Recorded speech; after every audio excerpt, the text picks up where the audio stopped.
Alright, so screen share. Share screen. Cool. So can you see this? Nice. Alright. Oh, okay, no problem. Actually, true. My internet is a joke. So it's alright, yeah? Is it like a smooth FPS or is it laggy for you? Okay, cool. So I made a quick mood board just like so this is just kind of to show you how I would normally approach it. Um and then I guess after this then I can go into your one and I can show you some of what I've done. I did like an hour just now. So just like how I approach blocking out and I can kind of do like a live one anyway, so it doesn't really matter. But yeah, you're doing a watch, which is interesting because I know nothing about watches. Literally, I've never really cared about them. I've had one or something, but um, because of that, I don't know the actual. Like, I didn't know like all the function. I know like the basics, but it's a good thing. It was a good thing for you to choose because it meant that I could go in and actually start from scratch really. So, like step one was the basics, which you probably already know, which is just like how watches work, right? And then this was just what was this? This is just more of the same, but it just went into like the smaller kind of parts. So don't apply this to your watch, but just like this is how I'd approach it for anything. Do you see what I mean? So even something you don't know about, whether it be a space station, not spaceship, that's not a good one because there's not real information on that. But like space station, like stuff like that. The next one is I looked at the watch ref. This was from the company that I can't remember which company this is actually, but you did mention them. Um, and yeah, I just went and had a look. Interestingly, they have a lot of different watches. Like their shapes are like this one is completely different to this one. So I'll go into how I'd break these down as well because I found that quite interesting. That there were such big differences among them, I guess. Um, and then this is just a random ref. This is like just a part of the ref board I already have, but I have this here to just show how I can like I will normally take inspiration from things that have nothing to do with watches, right? So it is there's a bin there because trash, but yeah, like as I when I got these references, it brought in new ideas. So I was like, okay, cool. So yeah, the first way first thing I was thinking about was the fast way to learn is like it's the way I've found fastest, which is looking at reference not so much for what you're looking at. I don't know how to explain it, but some people kind of do a thing where they'll be like, okay, I'm making a watch, and they will, let's just like crop that out, and they'll put that just on their watch, right? And then they'll come to this bit maybe, and like they'll take maybe, I guess the numbering, right? And I'll say, okay, fine. So this is the kind of number I'll have on the watch, and that's one way of using reference, I think, where you can kind of look at the overall feeling of it and take that from it.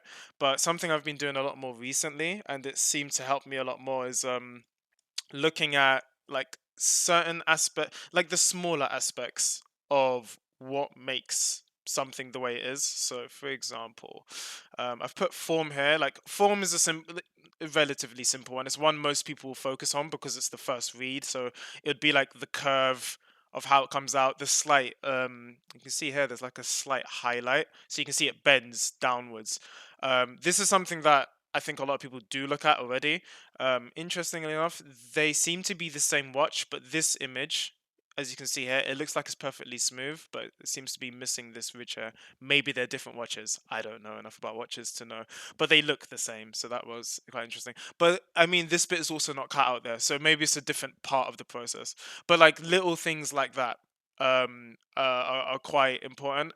But I think most people already know that. Surface then goes into surface detail. So that's like the brushed aluminium. I know obviously like you're pretty you're pretty good at texturing. So that's more of a texture thing. But why I mention it now is because it's it's good to have that in mind when you make the model, right? So if you're modeling and you know that this bit's going to be this kind of noise kind of grunge, but this bit's going to be smoother, then you can model the actual shape, like you'll model the material, you'll model with the material in mind. That's the best way of saying it.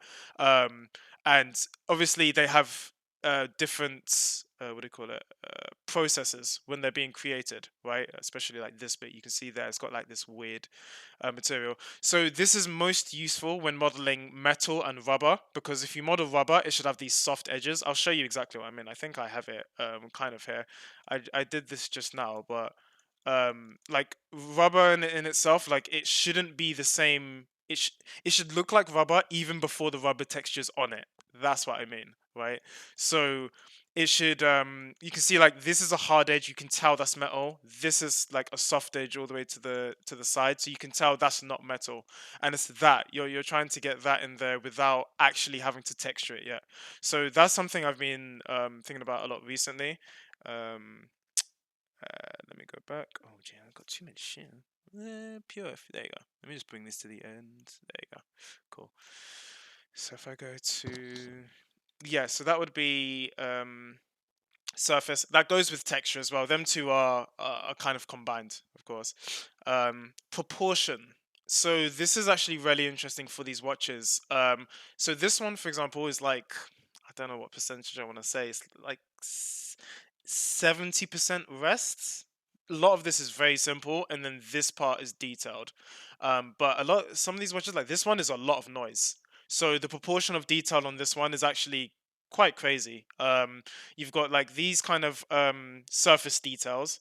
So this is like kind of patterning, and then you've got like actual details that are made by I guess the word is geometry. So it's like this detail comes from actual model. And there's depth and there's thickness in there. Do you know what I mean? It's like a 9, and under it is this plastic piece, and under that is more gears. So it goes down and down and down, and it has this kind of depth effect, which is quite cool.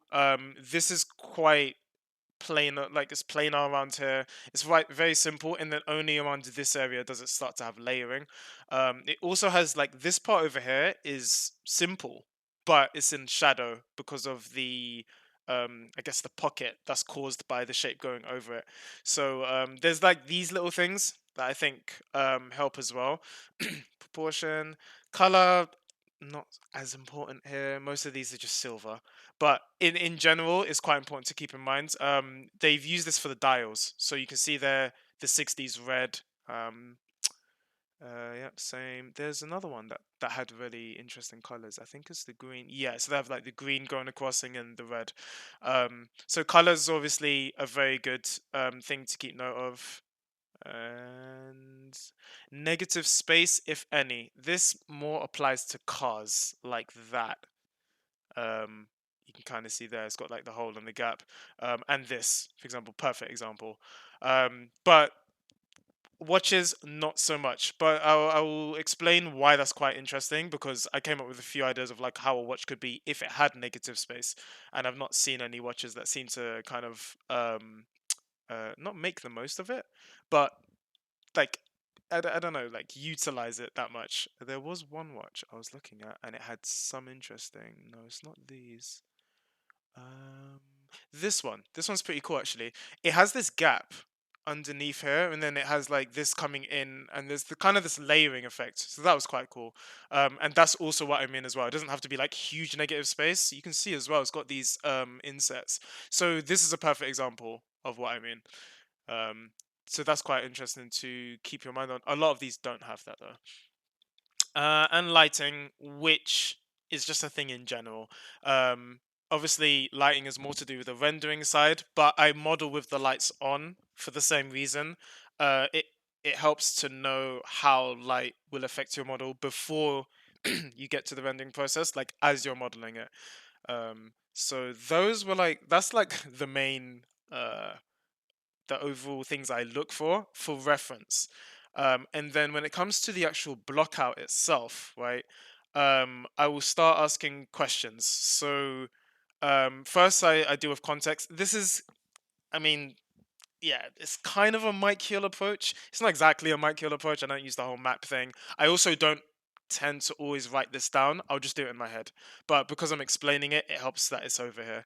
So it'll be things like who's buying the watch, expensive, cheap, what type of person is buying the watch. This dustbin one actually got me thinking about like what happens if there's a not dustbin driver, like a truck driver who like they are given a watch by their company. They just give them like a kind of cheap watch. It would be cheap, right? Because you don't want to mess that up. So they'd give them the cheap watch. It would most probably be plastic. It'd probably be something like this bin, ironically, but in the form of a watch. And maybe it's for tracking time or how long it takes them between deliveries, or maybe it's tracking like GPS. We don't know what it's tracking. You'd have to come up with that kind of function yourself or myself, but that's like how like that's like an idea that came off just like this reference, for example, and relates to kind of expensive or cheap. The next question is like, what does it do? So is it a fitness watch, business watch, spy watch? Maybe it shoots missiles. I don't know. Diving watch. The diving only came because I saw about, I think it's this. It has like a helium release valve. So I forgot. Oh yeah, some people who dive have watches to see how long they're underwater for. So it's like things like that. By looking at this, by finding this reference, that then helped me add that to the list. I did not think of diving when it came to watches ever. So that was like quite interesting. And then once we know this, we can then go into things like how's it powered, right? So are there batteries? Are there solar paneled? If it's batteries, how is it waterproof? How does waterproofing work? I don't really know, but I'd search up like how do iPhones do it? What's IP67, the water ratings, and all of that stuff. Heat management. Does it get hot? I forgot. I wanted to put an image here, but I'm just loading it now. I'll put the image here. Obviously, most watches don't get hot, so it's a weird question. But if you're doing like a kind of sci-fi idea, then I think it can still be a relevant. Where are you? A relevant kind of direction to go in. Okay, here you go. This is what I was looking for. This is a terrible image though. All right, this one. So this, for example, it's a bit low res. Oh, it's very low res. Oh god, my eyes. Um, this is a. Well, I mean, huh? Yeah, it's the so it's the ROG phone, and it's got like this air cooler on it, right? And it's like inside the phone is also a vapor chamber. So this is a good example of like for a normal phone, heat management isn't like it's a thing they worry about, but it's not a thing they actively think about. But this phone obviously is like overclocked and it's fast, so it needs much more cooling. It actually needs direct air, like airflow that goes to the processor. So in that way, like it doesn't mean make a watch like this, but a watch could have something that deals with heat management. Do you know what I mean? Oh shit, sorry. So how's performance? Is it like a high end, just like just like the phone? Is it a high end watch that does some crazy stuff and it needs extra performance, or is it just a normal watch? And that's like the internals, speech, sound. So does it make sound? Does it have speakers? Is there GPS tagging so that you know wherever the person is with that watch? Onboard AI. Is there an entire computer on the watch? So is these like when you start asking all these questions, it begins to design the watch for you. So yeah, speakers integrated. This was like omnidirectional, as in, do the speakers move? In Do the speakers move as you move your wrist? That's a really crazy idea, but I like I kind of saw it as like an animation. Maybe like the speaker rotates on something, or maybe the speaker's just fixed, like a normal watch would be. So would there be a mechanism for that? The screen display. So let's have a look. Oh, no. So let's have a look. There's like. Just bring these two over. So you got like, I mean, I don't know what this is, but you could have like a display that's kind of on there. The display could be embedded into the screen. The display could be a pop out. The display could be hovering, or possibly even hologram. Right, like it's just floating, and there's this kind of this light technology, and then it depending on which one you have, that will then dictate how everything connects to it. So if it's a hologram one, then you'll have these like let's just say if this was a, let me see if I can Yeah, so let's say that this, if we just ignore that bit and just say there was a hologram here and it just hovered over and it just says like 7 p.m., right? Then maybe it's going to be like you have these little bits here and they shine the the stuff onto it, or maybe you don't have any of that. I don't know if there's a fast way of rubbing this out. There probably is, but maybe it's like it's an integrated screen, so maybe the screen is like in here, right? And it's a physical screen. It's just like glass, and then you'd have like parts here, maybe, or parts here that it connects in, and then the batteries maybe over here, and that's what gives it the power. There's all these kind of ideas that can come from understanding how the tech works, basically. So yeah, holographic projection, as I said, or embedded display. Um, and then when you have all these things, there's also, if you really want to, time period, right? So was it made in the 1900s? Is it kind of like old sci-fi, so it's using an old design language but to do this new tech, or is it like a futuristic design language to do this new tech? So there's all these kind of ideas, and once you this is kind of just what I do mentally. Normally I normally stick into the future because like I find the futuristic aesthetic to be better looking than the past aesthetic. Apart from Art Deco, I do like Art Deco, but outside of that, I don't really tend to use them. But if you were to use them, then that's how you would apply it. So once this is all built up, I feel like you eventually have an idea at least of what you're trying to go for. Um, and then with references like this is just looking at, I don't know how to explain it. Looking at the unexpected is the best way I can expect. I can explain it is looking at what makes things kind of in a weird way weird. So, for example, on this one, it's this really interesting. It's got like this, it's this circular shape, but it crosses out. So, I mean, I don't know what axis this would be. Let's just say this is the x-axis. It comes out on the x-axis and then goes across on the z-axis, right? So it's something that was flat and then it came out and went across and it kind of crosses into this. And it's got like this really interesting shape. Of course, there's the negative space caused by this. So there's these small details that I think can be quite useful because I guess the word is unexpected. They're quite weird to look at, but they're quite unique. And it's not just like a boring circle bolt that would normally be put on something in hard surface, for example. The one that came to mind is this one, right? Like this is a really, really good example.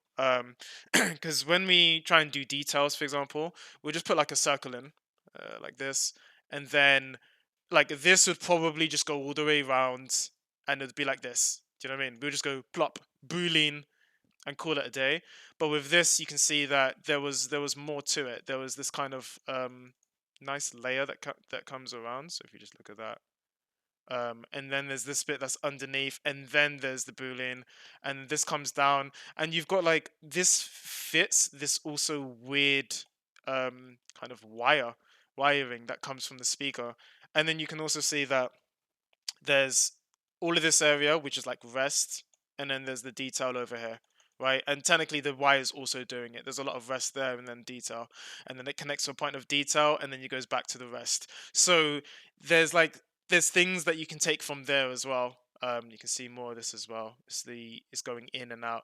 So that is I'd say the main gist of. I don't need to go through all of these, but it gives you the idea of how. I guess I just think about it. That's like this the first step. So let me just hang on. Let's see something.